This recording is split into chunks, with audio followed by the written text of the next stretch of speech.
Can I make a vegan version of the Tagalong Girl Scout cookies that taste just as good as the original? I don't know. Watch to find out.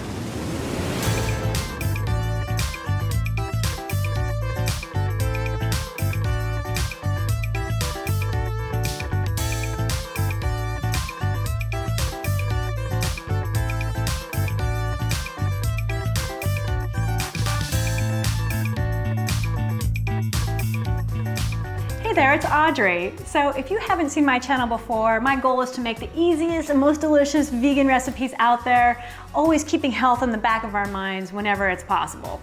Not today. We're having a treat today, everybody. Today we're gonna veganize Tagalong Girl Scout cookies. Now these are those peanut butter yummy delicious things that have the chocolate coating and the cookie in there too.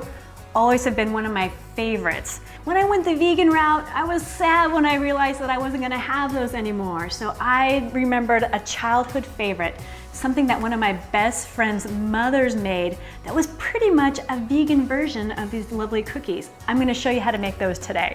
I do need to say that there are some bakeries out there that Girl Scout cookies work with that will automatically make these vegan, and they actually give those a completely different name. Those are called peanut butter patties. But not all of these cookies are vegan. Usually the ones that are not are called Tagalongs. What's great is that it's only 3 ingredients, so they couldn't be easier to make, which means they're a fantastic cookie and treat to make with your kids.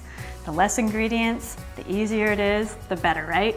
And since I have 4-year-old little boys, this is the perfect treat to make with them. Okay, let's start with our first ingredient, which would be these little crackers here. Believe it or not, these crackers are the base for these amazing little chocolatey treats. And it's great because it gives you that little salty sweet combo that's so fantastic. I love it. So we have our crackers just like this. These are commonly known as Ritz crackers. There are actually some organic versions out there that I usually pick up.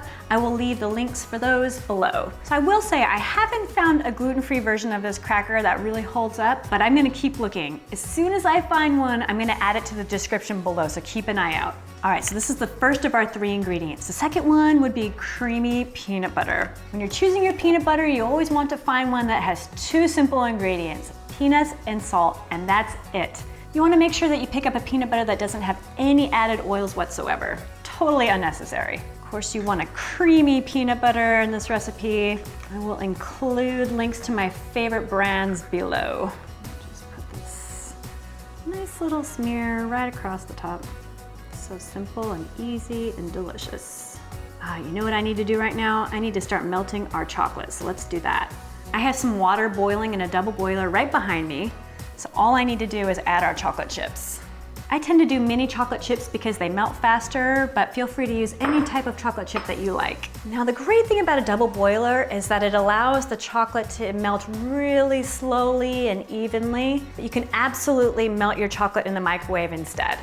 Now I should mention, if you're gonna go the microwave route, it's best to heat it in intervals. So maybe start with a minute, stir, and then do another 30 seconds in the microwave, and then continue with the 30 seconds and stirring in between until it's completely smooth. Now if you don't have the double boiler set, but you still want to melt your chocolate this way, you can always set a bowl right on top. Just make sure you get a nice good grip on there. Use a pot holder if you need to. It can get a little tricky that way, but that's always an option too. All right, I'm gonna turn this down to a low simmer. Let's get our crackers and peanut butter going.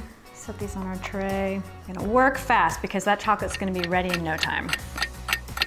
All right, this is looking perfect. Completely smooth and silky. Now we're ready. Pour this into the bowl, but you can dip your crackers and peanut butter in the pot itself, but I find that it makes things a little bit easier when you have a wider bowl to work with rather than a narrow pot. Especially if you're making these with little kids, right? All right, take this straight over. Rest it right there, and then you just cover it in chocolate.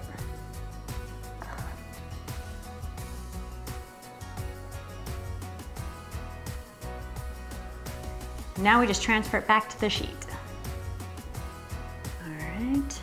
Now if you're working with a really runny peanut butter, you can pop the crackers with the peanut butter in the freezer for a few minutes before you start the dipping process. Now I know it's hard to get these to look just like the Girl Scout cookies sometimes, but I have to say the secret to my success is hitting the like button. And I get a lot of questions about switching to other types of nut butters in these. If you need to avoid nuts altogether, you can certainly try sunflower butter. Actually, I think that would be pretty good. But when it comes to other types of nut butters like almond butter, things like that, I don't think it has the punch that peanut butter has. But you're welcome to try it. And then if you do, please let me know how it goes in the comments below. I would love to hear. I can't wait to eat these.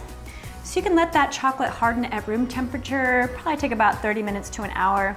But if you're really impatient like me, then you can pop them in the freezer. But either way, while you're waiting, be sure to hit that subscribe button. When they're in the freezer, they only need to be in there for about 3 to 5 minutes, and then they're good to go. Oh gosh, I'm scared. How awful is my freezer gonna look like?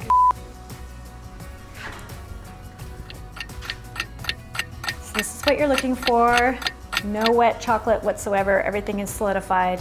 So at this point, you're welcome to break away any extra chocolate to make them perfect circles. It's totally up to you. Or you can go for that rustic look and just leave it on there.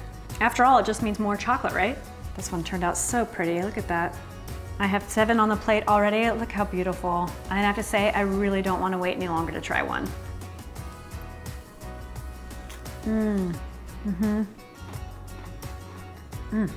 Brings me back to childhood.